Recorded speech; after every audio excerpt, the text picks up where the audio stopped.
திருமாவளவன் மனதில் உள்ளதை நிறைவேற்றுவேன் என்று கூறும் முதலமைச்சர் மு.க.ஸ்டாலின் முதலில் விசிக மாநாட்டில் முன்வைத்த கோரிக்கை நிறைவேற்ற வேண்டும் என பாஜக மூத்த தலைவர் தமிழிசை கூறியுள்ளார்.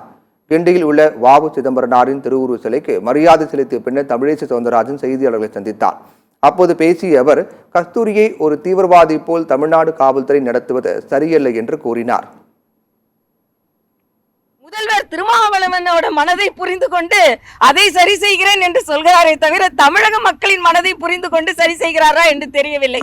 இன்னைக்கு அவர் மனதிற்கு நெருக்கமானவர். அவர் வைக்கிற கோரிக்கையெல்லாம் நான் நிறைவேற்றுகிறேன் என்று சொல்லும் அண்ணன் ஸ்டாலின் அவர்கள் திருமாவளவன் அவர்களின் மதுவிலக்கு கோரிக்கை என்று நிறைவேற்றப் போகிறார் என்று சொன்னால் நலமாக இருக்கும். எல்லாவற்றிற்கும் மேலாக சகோதரி கஸ்தூரி அவர்களின் கைது, அவர் தவறான கருத்துக்களை சொன்னார், அதற்கான மன்னிப்பு கேட்டார்.